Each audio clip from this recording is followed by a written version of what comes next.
Good morning class. बेटा आज हम लोग अंकुश हिंदी पाठमाला का चैप्टर नंबर 19 सरदार वल्लभ भाई पटेल पढ़ने जा रहे हैं।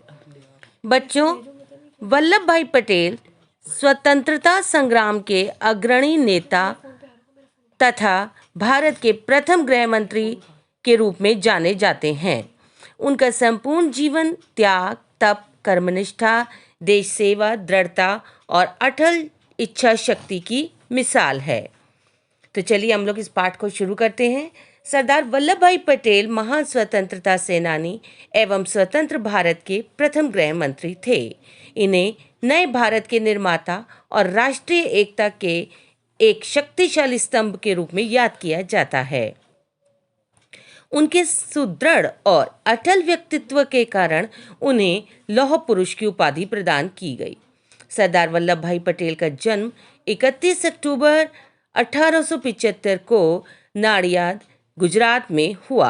वे एक समृद्ध जमींदार परिवार के थे। उनके पिता का नाम झवेर भाई पटेल तथा माता का नाम लाड़बाई था। सरदार पटेल की प्रारंभिक शिक्षा करमसद के प्राथमिक विद्यालय और पटेलात स्थित उच्च विद्यालय में हुई। उन्होंने अपने स्वाध्याय और अनुभव से बहुत कुछ सीखा। 16 वर्ष की आयु में वल्लभ भाई का विवाह हो गया।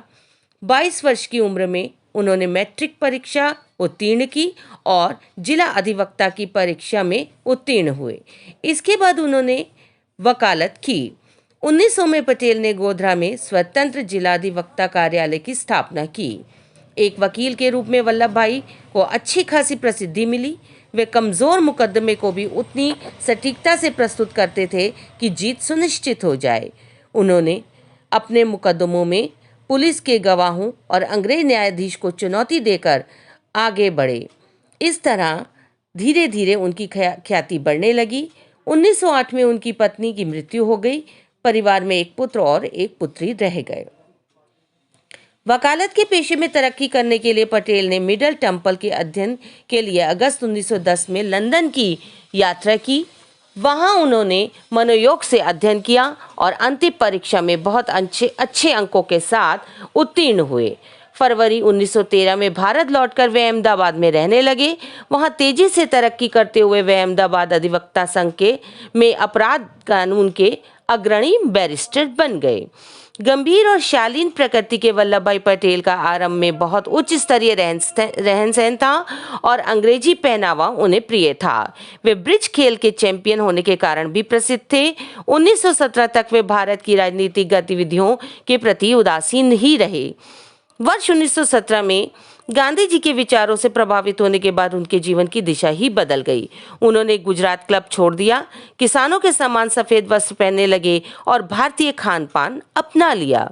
वे गांधी जी के सत्याग्रह के साथ तब तक जुड़े रहे जब तक कि अंग्रेजों के विरुद्ध भारतीय स्वतंत्रता संग्राम में वे अपनी मंजिल तक नहीं पहुंच गए।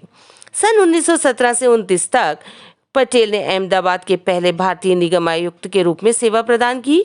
1924 से 1928 तक उनके निर्वाचित नगर पालिका के वे अध्यक्ष रहे। इस दौरान पटेल ने अपनी छाप छोड़ी। किसानों और काश्तकारों के हक में उन्होंने आंदोलन की रूपरेखा तैयार की। मुंबई सरकार ने भारी वर्षा से फसल बर्बाद होने के बावजूद पूरा वार्षिक लगान वसूलने का निर्णय लिया तो वल्लभ भाई पटेल ने गुजरात के कैरा जिले के किसानों के पक्ष में जन आंदोलन छेड़ दिया। उन्होंने सन 1928 में बढ़े हुए कर के विरुद्ध बारदोली के भूमिपतियों के संघर्ष का सफलतापूर्वक नेतृत्व किया। बारदोली के किसानों का जन आंदोलन के कुशल नेतृत्व होने के कारण उन्हें सरदार की उपाधि प्रदान की गई। गांधी जी ने उन्हें सरदार कहा क्योंकि वे महान स्वतंत्रता सेनानी, योग्य प्रशासक और तपे हुए देशभक्त थे। बारदोली आंदोलन के बाद देश भर में एक राष्ट्रवादी नेता के रूप में पटेल की पहचान बन गई। वे व्यवहारिक, निर्णायक और यहाँ तक कि कठोर भी उन्हें माना जाने लगा। अंग्रेज उन्हें तेज तर्रार प्रतिस्पर्धी मानते थे। 1930 में नमक सत्याग्रह के दौरान पटेल को 3 महीने की जेल हुई। मार्च 1931 में उन्होंने इंडियन नेशनल कांग्रेस के कराची अधिवेशन की अध्यक्षता की।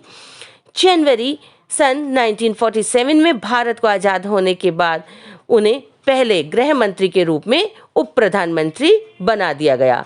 आज हम लोग अपना स्वतंत्र दिवस बहुत उल्लास से मनाते हैं, लेकिन जिस समय देश आज़ाद हुआ तब परिस्थितियां अनुकूल नहीं थीं। अंग्रेजों ने भारत में फूट डालो और राज करो की नीति अपनाई। देश भर में अनेक छोटे बड़े राजे रजवाड़े थे। अब जब अंग्रेजों ने भारत छोड़ा तो तमाम रियासतों के राजाओं को अपने हाल पर छोड़ दिया। वे भारत में जाएं या पाकिस्तान में जाएं या फिर अपना स्वतंत्र अस्तित्व बनाए रखें। सरदार पटेल ने 5 जुलाई 1947 को रियासतों के प्रति नीति को स्पष्ट करते हुए कहा था कि रियासतों को सुरक्षा, विदेश तथा संचार व्यवस्था के आधार पर भारतीय संघ में शामिल किया जाए। धीरे धीरे बहुत सी देसी रियासतों के शासकों ने भारतीय संघ में शामिल होने का निर्णय ले लिया। अपनी पूर्व की घोषणा के आधार पर गृह मंत्री के रूप में सरदार पटेल ने भारतीय संघ में उन रियासतों का विलय किया जो स्वयं की संप्रभुता प्राप्त थी। उनके अलग शासक थे और झंडे भी अलग थे। इस कार्य को में उन्हें पीवी मेनन का भरपूर सहयोग मिला। एक बार पटेल ने सुना कि बस्तर की रियासतों में कच्चे सोने के बड़े क्षेत्र हैं। इस भूमि को दीर्घकालिक पट्टे पर हैदराबाद के निजाम सरकार खरीदना चाहती है। यह खबर सुनकर पटेल विचलित हो उठे। उन्होंने अपना थैला उठाया, पीवी रमन को साथ में लिया और चल पड़े। उड़ीसा पहुंचकर 23 राजाओं से कहा, कुएं के मेंढक मत बनो, महासागर में आ मिलो। उड़ीसा के लोगों ने सदियों पुरानी इच्छा को कुछ ही घंटों में पूरा कर दिया। पटेल देश की एकता के काम में लगातार जुटे रहे। वे नागपुर के 38 राजाओं से मिले, सबको भारतीय संघ में एक सूत्र में पिरोया। काठियावाड़ पहुंचकर वल्लभ ने 250 रियासतों का एकीकरण किया। कुछ तो केवल 20-20 गांव की रियासतें थीं, सबको साथ में लिया। मुंबई से सारी रियासतें भी पटेल की पहल पर भारत में ही मिला ली गईं। पंजाब की रियासतों को भी उन्होंने अपनी योजना के अंतर्गत भारत में विलय कराया। इस प्रकार जितने भी छोटे बड़े राज्य थे वे सभी भारत में आ मिले। सरदार पटेल ने दृढ़ता और सूझबूझ से छोटी बड़ी करीब 562 रियासतों को अपने भारतीय संघ में मिलाकर एक सुदृढ़ भारत की नींव रखी। विश्व इतिहास में एक भी व्यक्ति ऐसा न हुआ जिसने इतनी बड़ी संख्या में राज्यों का एकीकरण का कार्य किया हो। आज देश का जो बड़ा सा नक्शा हम देखते हैं और गणतंत्र का उत्सव मनाते हैं, वह सरदार पटेल की ही देन है। इस जटिल समस्या को सहजता से हल करने के लिए गांधी जी ने भी पटेल की प्रशंसा की।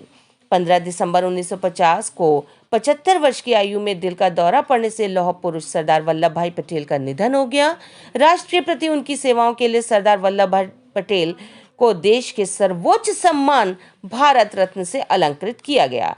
इस महान नायक के संपूर्ण व्यक्तित्व में निस्मार्क जैसी संगठन कुशलता, कौटिल्य जैसी राजनीतिक क्षमता, राष्ट्रीय एकता के लिए अब्राहम लिंकन जैसी अटूट निष्ठा थी। पटेल हर पीढ़ी के लिए प्रेरणा स्रोत रहेंगे। तो बच्चों, इस पाठ को आपने अच्छे से समझा और अब इससे संबंधित प्रश्नोत्तरों को आप अपनी उत्तर पुस्तिका में लिखेंगे। धन्यवाद क्लास।